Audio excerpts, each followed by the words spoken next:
Hey, Dr. Lisa here for another episode of The Afterglow. So, for those of you who are new to my podcast, thank you so much for being here and to my publication. It is an extension, this publication, on the Owning Her Health podcast, public podcast that I have on your favorite podcast streaming device, which I've done since 2000, the end of 2016. But at the time when I started that, I was talking a lot about with women's health professionals such as myself. I'm a long-time clinician, entrepreneur turned advisor for my peers, but over the past couple of years, I've moved into leadership, and that's mainly because of what I saw going on amongst my peers in terms of lacking leadership to ride through the pandemic and a lot of the moral injury that was going on, a lot of the small businesses. I've always worked with small businesses. My conversation is not big enterprise. It's not big health. If you listen in or you read my Substack or you've been following me at all on social media, especially over my LinkedIn, you know why. But right now I'm recording this podcast as part of a series that I've been doing. So definitely look in the notes and the information to follow up on the first one over on Owning Her Health, the podcast, then my follow up over here on Substack in this anchoring show, this podcast show of The Afterglow. This episode is going to go into some of the research I discussed in the past two conversations, mainly in the last conversation where I was speaking to the research that was showing the connection between our fine motor skills and our frontal lobe development. And what I'm doing professionally now, after leadership and after I started training AIs, mainly to see what it was all about in the beginning of 2023, doing that for 2024. By 2025, I realized that where the models were going that I was working for in training, and there were several of them because I worked for a company that contracted with several of them for the data to be trained. I was no longer in my systems thinking doing well on my tasks, doing well on my projects.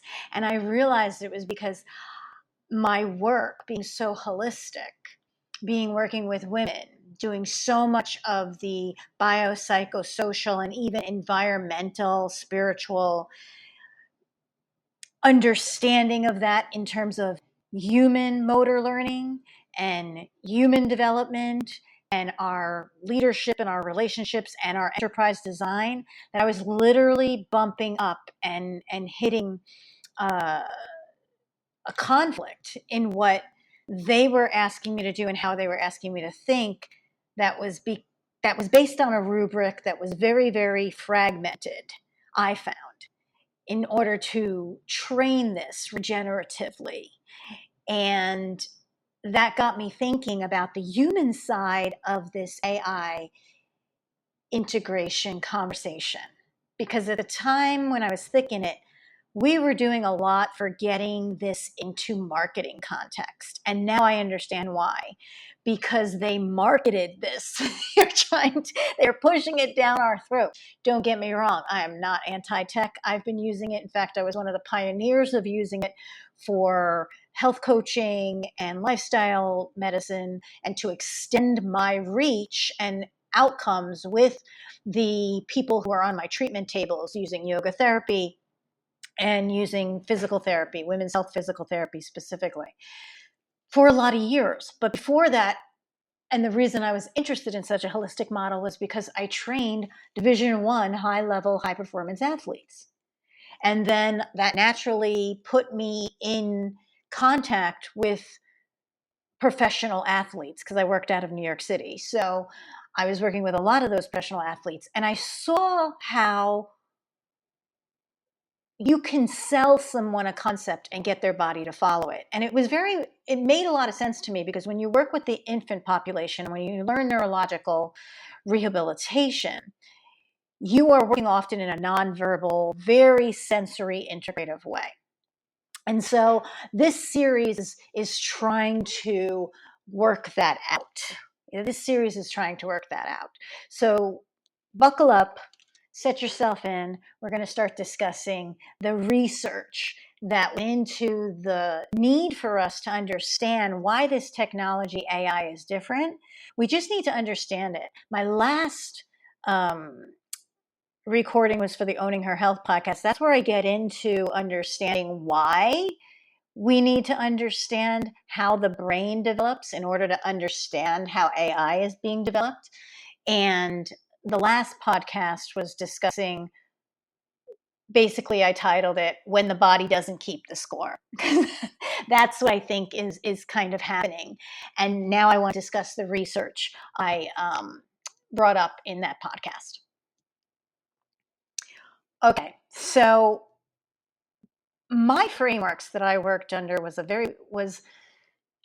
I guess initially Mind Body, my company is now called Mind Body Enterprises.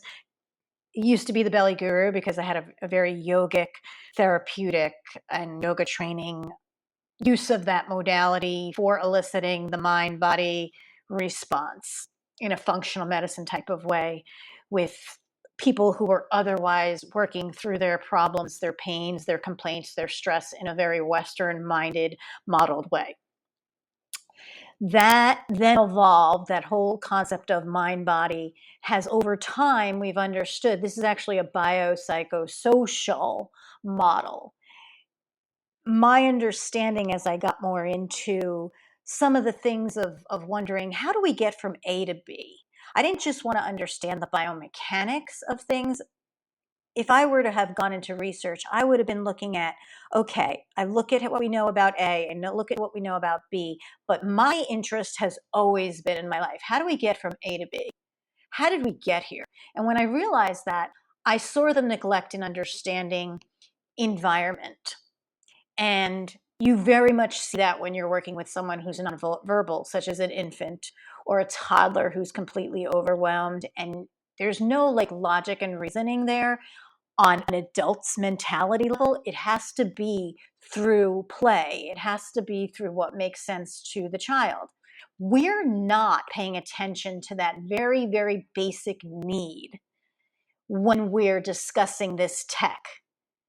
And being in healthcare, I'm a little concerned because my healthcare peers are coming in very strong on the corporate side of AI and healthcare integration. They keep, they're bombarding all of these companies, whether it's small practice or big enterprise. I know the big PT conversation right now is, AI first PT practice and, AI front desk customer, experience. And I get the optimizing. The feeling is that people are losing money in all businesses and definitely in healthcare. In those little things we lose in the operations. That's a very enterprise mindset. And that's wonderful for building on that whole linear take, make, replicate, and then throw out the waste kind of mentality of economics. But my concern is that in healthcare right now, we are working with a technology that was purposely put into circulation with humans in an anthropomorphic sort of way. They wanted to sell that human connection. They wanted to sell that chatbot. They wanted you to be friends with Siri and Alexa. They purposely named them women and gave them women's voices. And if we don't understand the psychology behind it, and I reference you to go look into concepts that I brought up in the episode that asked who's who's owning the health for Silicon Valley, who's holding the health for Silicon Valley, and if in fact they're a bunch of Peter Pans, why are we not addressing it? Why are we just keep giving them money, allow them to buy themselves into governments and militaries, and are just kind of handing over our power? it's not a conversation about mental illness. It's a conversation really about mental health. And do we need, with this technology, to pay attention to what we learned from social media and algorithms and social platforms that were selling, selling, selling? Do we need to make sure that we're using the science we have? Because part of the problem with putting everything in screens, and even now sort of even taking out the contextual texture of tapping your screen to voice automation and voice activation, which is where I see it going too. I've heard a couple of people in EI on the programmer side saying, that's where we're going. I can see it. I like having a conversation. There's nuances and tone that I have in a conversation that I don't have when I'm typing it out with my thumbs or I'm tapping it with my fingers. And I got into the importance of the fine motor dexterity in terms of forming the frontal lobe. And I'm wondering right now if we have a generation or two, we have about 2 generations that have been only using their thumb dexterity, and a lot of times conversing without even looking at other people through text, even when they're in the same rooms. Are we now where we have a problem with that? Like, we literally have people who, yes, can be geniuses mathematically, computationally, maybe are we learning manipulative ways instead of more relational ways? Has the fact that we've turned everything into a transaction as much as possible to keep the business moving and the operations moving and the CFO and the COO happy, so that they can report back to the CEO and keep their job? Have we gotten to the place now where we have now taken out the main training ground? And that is what this research got into. So in January of 2024, researchers at the Norwegian University of Science and Technology published a study in Frontiers in Psychology that, honestly, I said in my last podcast, should have stopped several billion-dollar ed tech and AI decisions in their tracks. But it didn't. And we all know why, because business has taken over, profits have taken over the concern over people. Capital in the form of financial capital and assets, material assets, has become more important for a lot of people in power than human capital and the protection and acquiring of human assets. Okay. And when I say human assets, I'm not talking slavery. I'm not talking indentured servants, and I'm not talking employees, and I'm not talking forced labor in any way, which is unfortunately what's happening at the echelon of thinkers that have placed now profit over people. I'm talking about your integrity, your trustworthiness, the quality of what you produce when you intervene and you spend money on something and you put energy into something and you discover something and you share it, or you innovate and you co-create and you create. That sort of is getting lost in terms of what's really valuable. It seems to be, if you can sell it, then it's valuable. And I really do think, and I'm throwing it out there, we have to do the research. I'm just throwing this out there. Did the research by Professor Audrey Van Meer and her colleague F.R. van der Wiel when they measured brain electrical activity in university students as they alternated between handwriting words with a digital pen and typing the same words on the keyboard? When they saw that on the EEG, and they realized that there was not a marginal difference, what would have happened if they never went on? Because the next part of the experiment was, let me have you really handwrite, not writing, just again, the function of using your fingers and writing on that digital pad didn't have a big difference. Okay. When writing by hand, the brain connectivity patterns were dramatically more elaborate, and widespread theta and alpha coherence between parietal and central brain regions that are known to be crucial for memory formation and encoding new information popped up. So had they not gone the extra step, if they just wanted to see if using computers in the way that we work and using our thumbs in the way that versus writing, if that was something that was different, they would have stopped right there and would have said no. And if somebody wants to use that research and fail to see where they went with that, then they're going to come to the conclusion that, hey, there's not a problem with this. But they went on, right? And that's the difference that we need to look into, because if the central part of the brain, the parietal, okay, the side part of your brain and the central parts of your brain, if you understand, which I'm not expecting anybody here to have to understand, I'm hopefully going to explain this, but since I understand it and I used it and mapped it out in terms of how I was going to create an environment and how I was going to use my behavior and my touch in a very nonverbal way, because that's kind of how we've been interacting with this motor learning, aka AI, then you understand that child's receptivity to me and communication with me has a lot to do with their memory and their processing. It's not all their cognitive ability.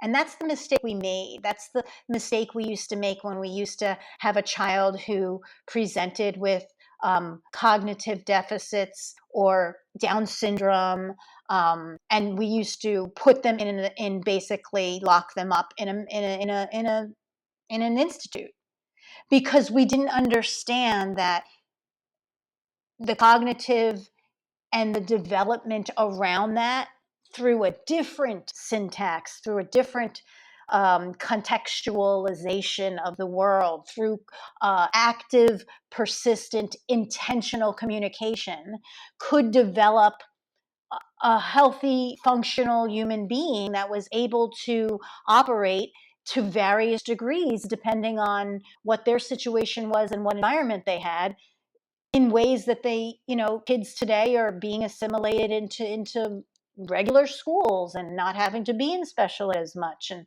things like that. The biological reason matters, and it's not subtle. And we're forgetting that, mainly because of what I said in my last podcast. I don't think Silicon Valley understands human beings, because I don't think they understand themselves as human beings. And therefore, it's very hard to have socialization, healthy socialization with other human beings when you don't understand them.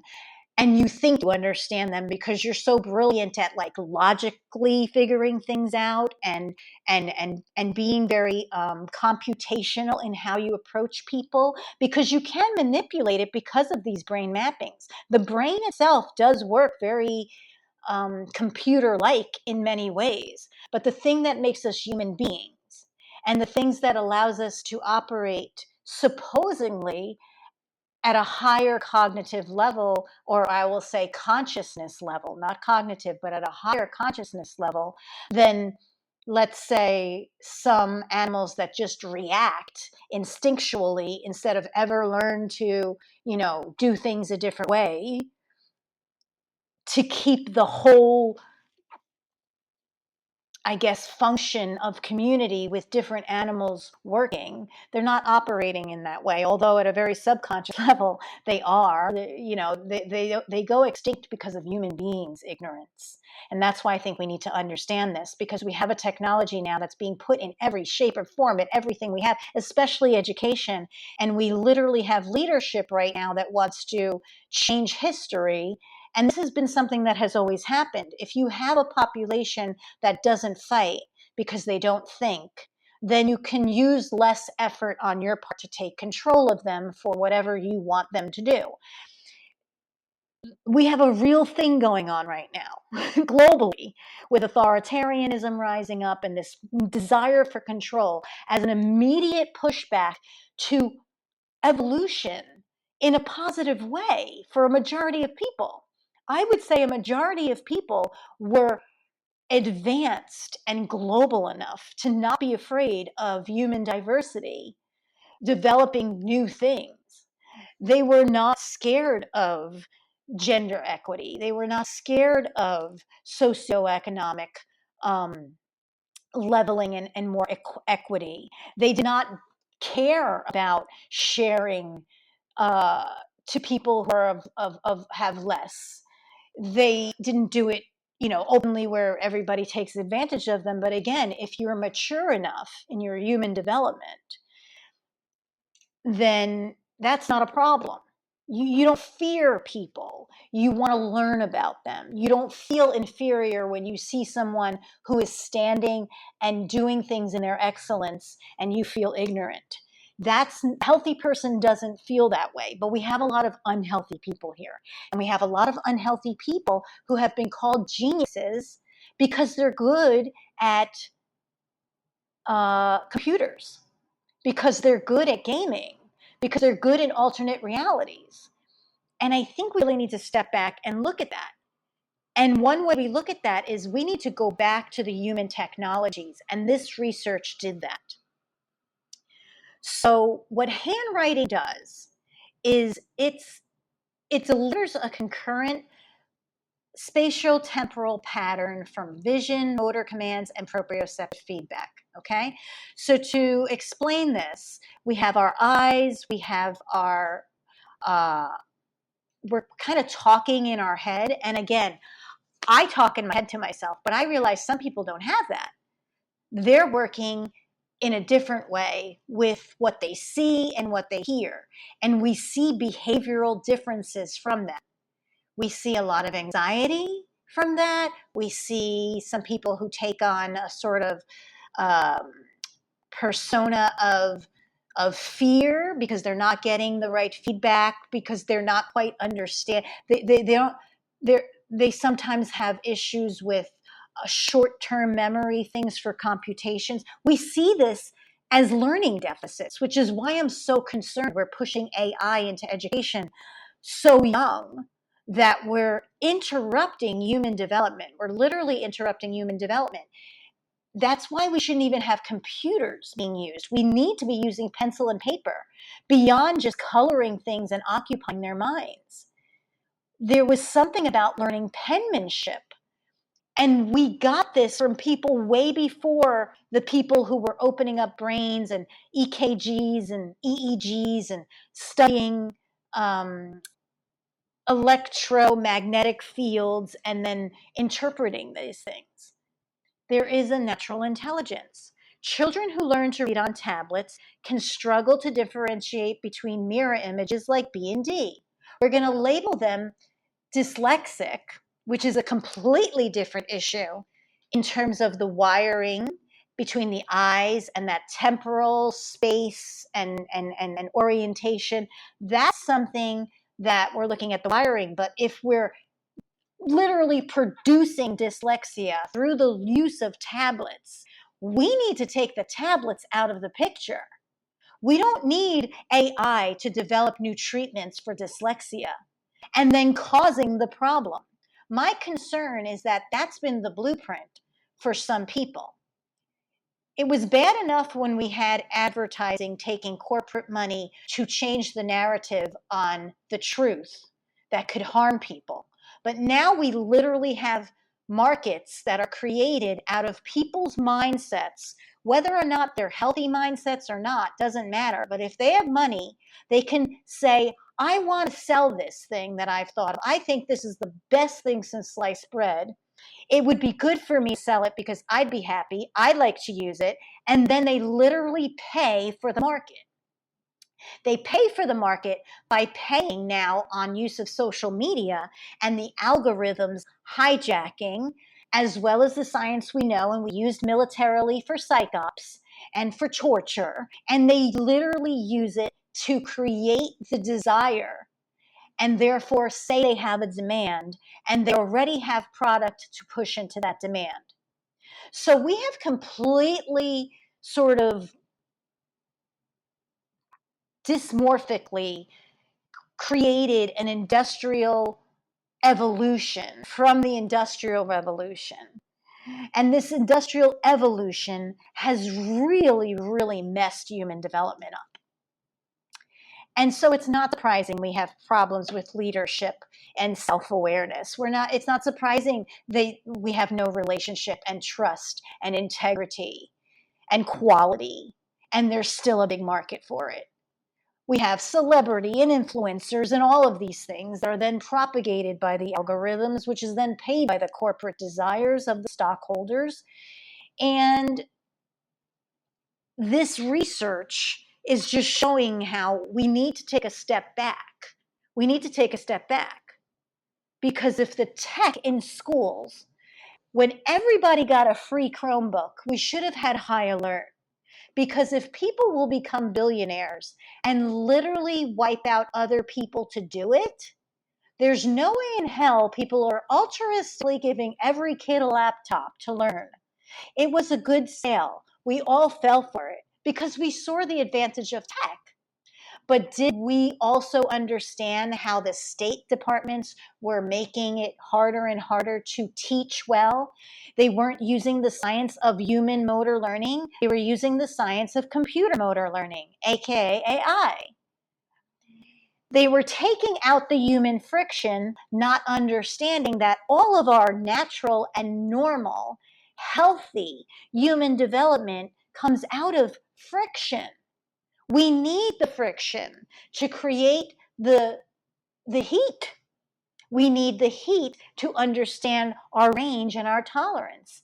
And if we're messing with the frontal lobe, we're messing with the main place where people choose how they're going to respond and how they can control themselves from their primal urges. So when I look back the last 10 years being in health and well-being, I look back and I say 10 years ago and about maybe 15 years ago, we all got all these guys that were really into like primal everything, primal living, barefoot running, eating meat raw, jumping into cold tanks. It was the Tony Robbins leadership development turned into a health product, kind of like go, go, go. And it rubbed me wrong because what I was learning was about hormones and balances and how the cycles of women are really being ignored when they can show you the detriments of lots of our lifestyle and our use of technology and what we've normalized and all of that. For me, when I saw women starting to jump into cold tanks because they were like ignoring their physiology and calling it girl bossing, I knew that we had a sociopathy going on. And that propelled me into wanting to make sure my path for that was, well, since I always think, how did we get from A to B? It wasn't, well, let me create a conversation and a brand for myself to like preach this. It was, I am in the circles with a lot of the global women's health conversations right now in terms of lifestyle and women's health coaching and yoga therapists with a good heart and really bad business sense and leadership development and healthcare providers that really care, but again, didn't get a lot of business understanding, and they definitely didn't get any economics and leadership development. And I'm watching functional medicine come in as a business structure based on that linear economics, even though they're preaching regenerative and health and whatever. And I said to myself, at the time, I said, I need more of these wonderful women's health people that are going to have to clean up this mess to get their businesses and to get a lot of more money so that they can have more influence. I developed Mind Body Brand Academy. And then I said to myself, ooh, when the pandemic came and I saw like, I had helped like 200 women at that time. And like only a handful of them actually applied it when under the stress of what the pandemic did to them. I said, ooh, we need different conversations and leadership development, not only just for women, but for people who took caregiving as a career, because it's really hard to set your boundaries. It's really hard to, a lot of them went into their careers trying to heal themselves or heal their parents or heal their childhoods. And a lot of that trauma was being brought back up. I really, really think that primal kind of era with the men was a lot of their own trauma from patriarchy and them understanding. As women had, a couple decades already, and their wives, and they loved their wives and their children, and they wanted their daughters to be, have everything equal, and they understood it from a different side. I think we had a generation of men in Gen X, and definitely millennial men, who were really in conflict, and their trauma was coming up. And they didn't have a girl boss conversation going on, so they went into this primal thing. And a lot of those Silicon Valley guys got into it. And as they were forming the social media platforms and their tech and their health gadgets and apps and things like that, and they were collecting all these biometrics, somewhere along the line they decided, I want to get a woman out of this.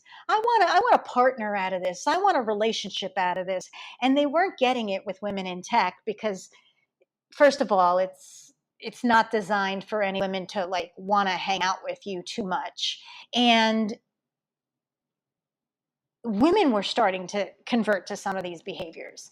This is my outside looking in, but also treating a lot of these people who kind of saw the light and the conversations they would have. And now, having trained AI and sort of looked at it in a pivotal conversation and understanding human development and working in understanding why we would use fine motor, I understand why handwriting and penmanship is important. I wanted my kids to learn that. Society took that out of my hands because everything in life was not using that. And so who's going to listen to their mother? I regret not pushing it more. I regret not having this research, because I would have definitely been the one who went into the schools. I went into schools with the yoga to help teach character development in a non-religious, non-dogmatic, non-spiritual way. I would have definitely been the mom going in with this research finding saying penmanship matters because of all of this development, and definitely talking with the school boards and definitely talking with whoever was talking about curriculum to say we need to stop dumbing down our kids and automating them and treating them like computers for the betterment of becoming better and better employees that submit. We need to stop talking the talk, but not walking the walk. We need to, do this. So these findings had beforehand kind of been in the margins, which is why I never came across it, even though I came across the penmanship conversation. Because they weren't thinking infrastructure at the time, because we're so fragmented. We're so fragmented in our research that we study this one thing and we're losing the ability to put it in the bigger thing, in the bigger context, because that doesn't get the funding. And we're going to have to go and believe me, God works in my mind in mysterious ways. And if this is how it had to go down in order for us to either literally go back to the place where we have no electricity and therefore we have to do this because we don't listen, or we actually learn how crazy people can get and therefore we go and reverse it. I don't know if in my generation we'll be still living, or if it will be on my children's shoulders or their children's shoulders to do. I don't think we can last till their children. So it'll be in my children's lap, unfortunately, because had I known this, I think I might have not had them. I would have not wanted to labor them with this. But I'm not speculating idly here. I spent my career working in maternal health. I spent my career in pelvic rehabilitation, infant movement development, and women's somatic health. Before that, I spent 10 years So that was 20 years. 10 years before that, I was on the man's side. I was in athletics. I work with a lot of professional athletes.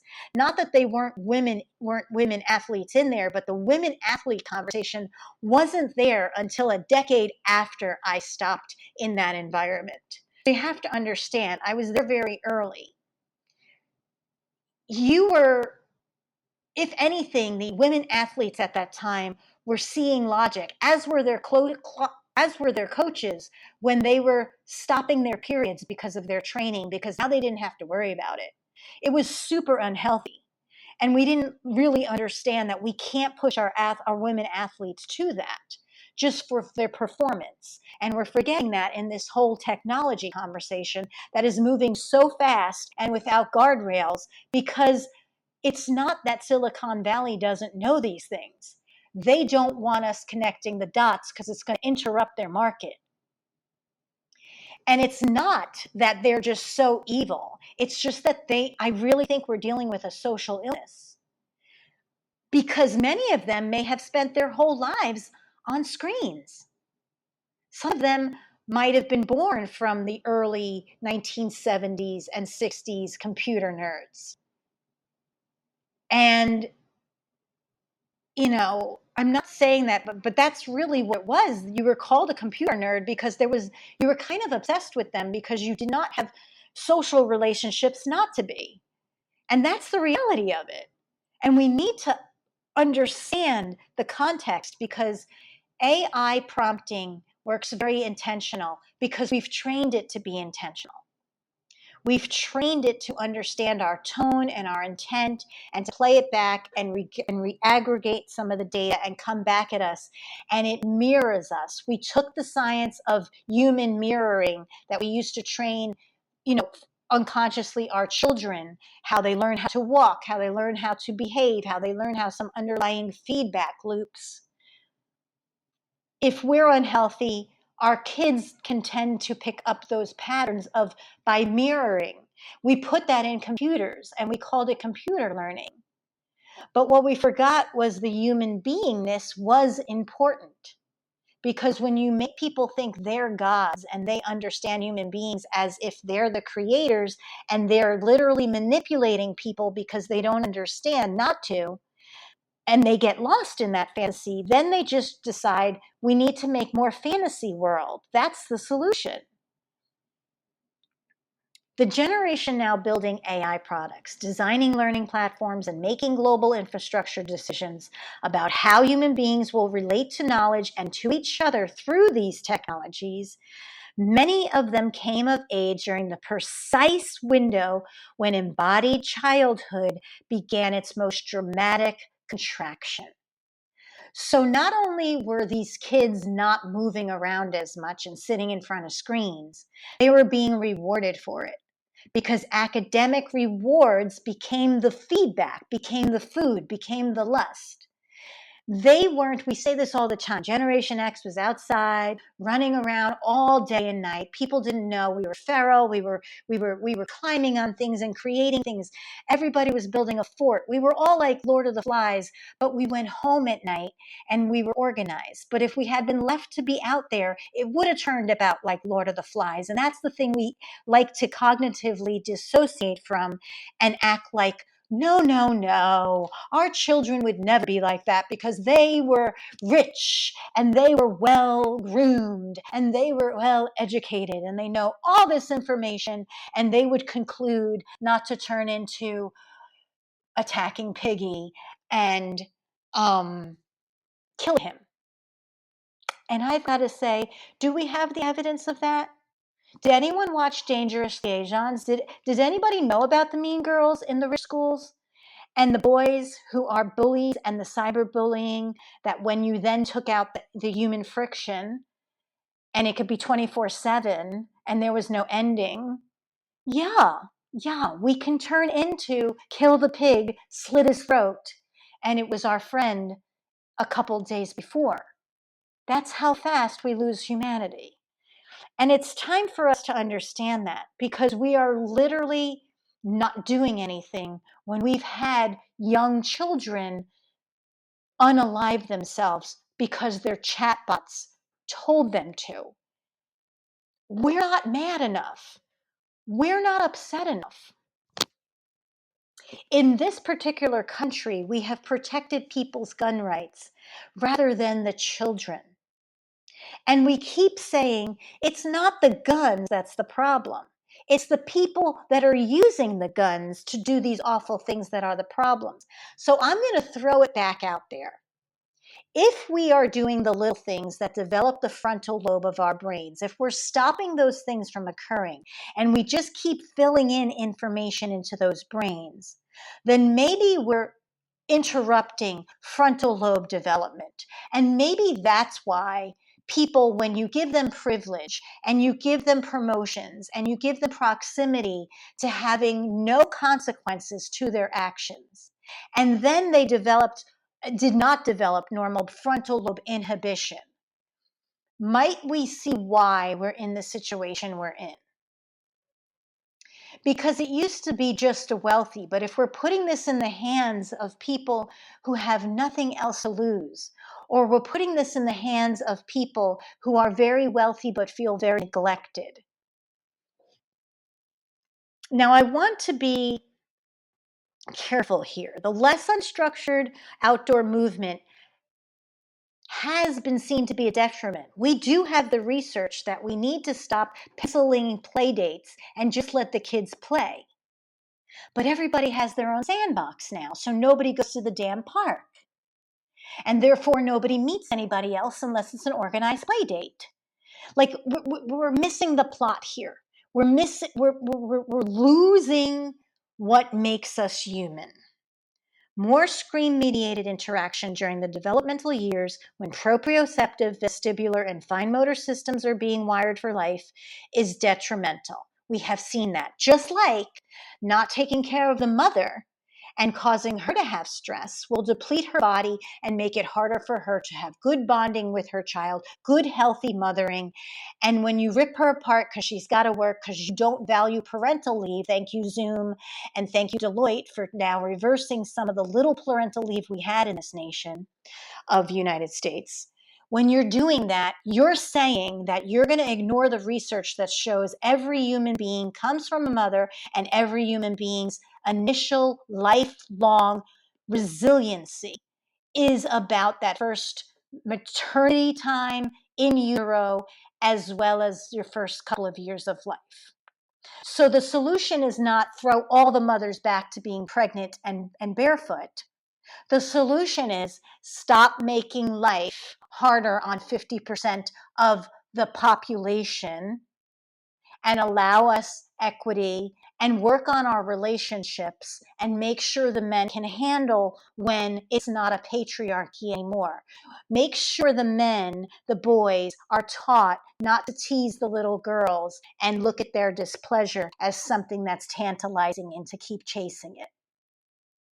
Let's make sure that as a society, we value not just breastfeeding, because the milk literally talks to the child and is optimal, but that we need to study why are some women unable to breastfeed, what's happening to breast milk supply, because that was me.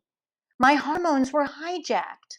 My sex hormones were hijacked by my stress hormones of trying to get on a 5:45 train into a job I loved in Mount Sinai Hospital in the sports therapy clinic and breastfeed my child at 4:45 in the morning and then go through life and also be producing the milk just because I had a wonderful technology of a breast pump that was like top tier. I got a top tier breast pump. It didn't work because I was messed up. But the solution wasn't, oh, well, you should have stayed home with your kids. The solution was my husband didn't give me an option to do that. Not because he's a tyrant, but because his upbringing and his trauma and his dealing with things didn't make him a very strong salesman enough to give me that option. And let me tell you something. He should have been doing something else. He should have been doing something else at the time that would have maybe given him that option. He wasn't a stupid person, but he had dyslexia that was ignored. So you see how one thing over another through childhood and learning, his teachers missed it because he was such a good athlete and he got so much praise from that. And he was a handsome boy. And when you're a handsome boy, you socially are inept, and you can manipulate things, and you can get through schooling, and you can work around the fact nobody found your dyslexia. So eventually catches up with you. And maybe the problem wasn't dyslexia, maybe it was a motor learning and a fast brain and a frontal lobe issue, and that impacted his salesmanship. So when we're not connecting the dots, and like I said, I want to be careful here. People have very complex developmental histories. I missed it, and I lived with my ex-husband. But I missed a lot of my understanding on even how traumatized I was, because I was so equipped at doing things and compensating. But you know what? I went into yoga. I went into therapies. I did a lot of things that my ex did not do. We have different patterns, and I'm not saying one was good, one was bad, but can you see where that invaginated both of our lives and how we lived it? So the solution wasn't going to be, well, if he had been richer and I could stay home with the kids, there wouldn't have been a problem. I would have still wanted to work. I'm way too smart to sit around packing up Cheerios and doing that over and over again. I tried it. I moved to the South. We could live on one income, and I decided to do all the things I was told, would be so wonderful in mothering, but that wasn't the mothering experience. I went into depression, because that's not how I was wired as a very active, intelligent woman born in 1972. So our environment matters. People tend to engineer solutions for the deficits they have, and normalize them in themselves. And so when they see them, people don't necessarily notice their deficits unless we keep that human friction in there to bring up something that's different than someone else, the diversity. When we call it a deficit, it might be our approach to understanding what's normal. What we really need to call it for what it is what has happened from A to B, what might be missing, but also what was there that maybe is not popularly there. When you have a child that's given everything, that's not a deficit, that's neglect in proper human development. When you have a child who you don't notice the dyslexia, that's not a deficit, that's also neglect in proper human development. And so if your primary mode of relating to the world was mediated through a screen from early adolescence forward, then screen-mediated relating may not register as a loss. It registers as a neutral, maybe as a default, and simply how things are. And then if you are made to be a god in Silicon Valley and given a lot of money to keep developing things based on that perspective, and people are not giving you friction, first of all, on top of just losing the deep body knowing, we also start minimizing the people in this world who have deep body knowing, the non-neurotypical, the very somatic, sensory, sensitive people, the women who are designed like that because they're literally patterning. They are the blueprint for the children, all the humans, all the people, all the varieties. So this is not fine. This is not fine. We might possibly be developing adaptations and technologies to address what we perceive as these adaptations, dressing it up as optimization. And so just because we have never delved into the optimal and end-all be-all of our human technology, and we might assume we're human technology have deficits, and that AI is going to optimize our human technology deficits, or fill in the gaps, does not mean that we actually have deficits. And I hope you can understand me on that. I know it's a little convoluted. I want you to rewind this audio and maybe go back into it. These are complex conversations, and I'm trying to dissect them as much as possible. But yeah, to some extent, they're not everybody's conversation. You do have to have a certain level of understanding of human beings. And I'm not saying that as an elitist. I'm just saying that if you don't understand human beings, then you can't have these conversations. And therefore, you can't apply them to AI and make analogies for the people who are in Silicon Valley developing this. I can do it, but it's to prove my point. If there's human beings out there who hardly even understand and embody themselves because they weren't running around and playing, and they weren't using their fingers for penmanship, and they weren't developing their frontal lobes, couldn't there be a lack of communication and a lack of understanding something in the same way, because we're not getting that interoceptive feedback and we're not getting that exteroceptive, the outside feedback? Because when we normalize things, we don't get the outside feedback of the contrast. Might we be doing this using technology in the same exact way?